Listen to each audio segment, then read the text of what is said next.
yang lebih menurut aku ya, dan aku menyadurnya dari beberapa opini, memang lebih bagus ketika kamu banyak pikiran tapi kamu jalan, walaupun ingat jalannya harus hati-hati dan tetap dengan istilahnya koridor pengaman lah.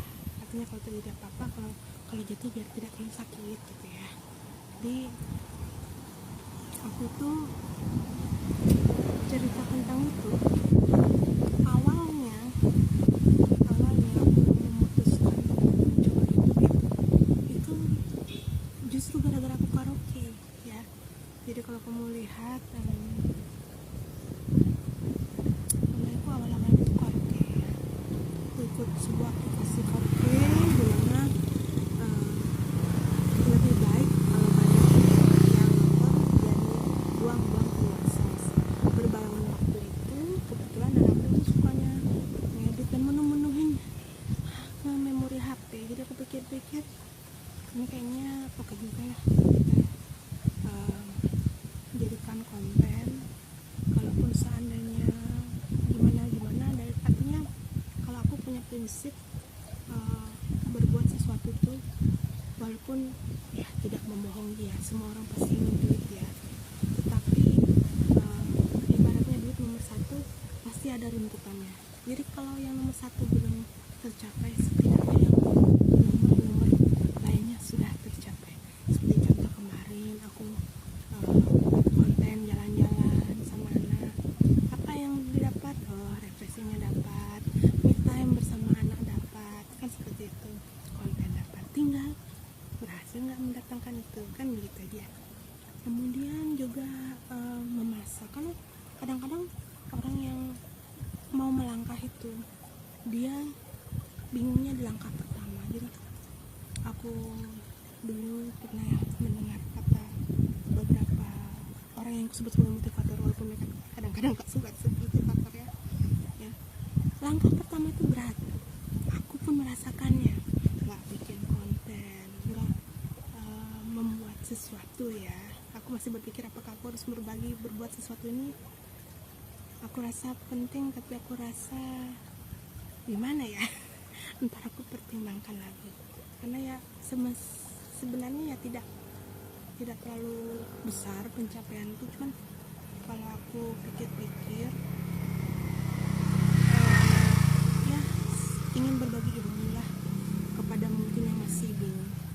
Jangan bingung-bingung tentang sesuatu, yang penting jalani aja dan tuh rasakan dengan resiko kalau terjadi apa-apa biar nggak terlalu sakit aja gitu. Makanya kontennya bukan keseharian kita aja, apa yang sudah kita pahami ya, yang sederhana aja. Bahkan konten sederhana pun bisa lucu ya kan gitu. Seperti ini nih yang di TikTok itu kemarin. Dia itu adalah seorang pemilik warung, tapi dia bisa mempunyai ide bagaimana dia bikin konten dengan jualannya. Kalau biasanya orang yang warung tuh jualannya mungkin ada produk ini atau tempat ini, dia bikin yang aneh ya, dia bikin cerita dari nama-nama snack itu ya. Ada snack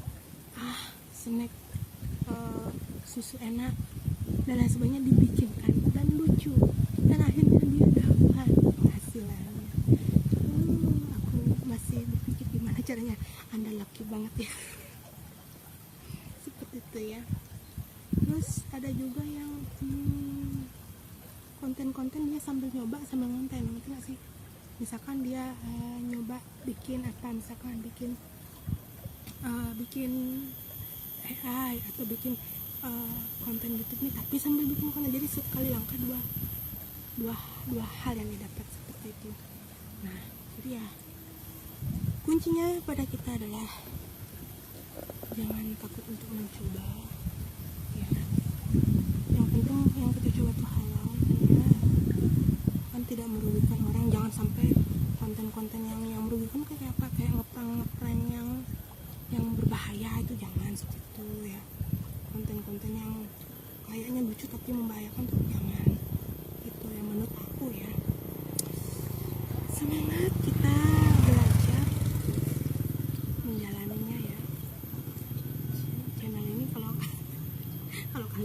lihat isinya memang gado-gado, karena memang betul-betul kayak daily vlog gitu ya.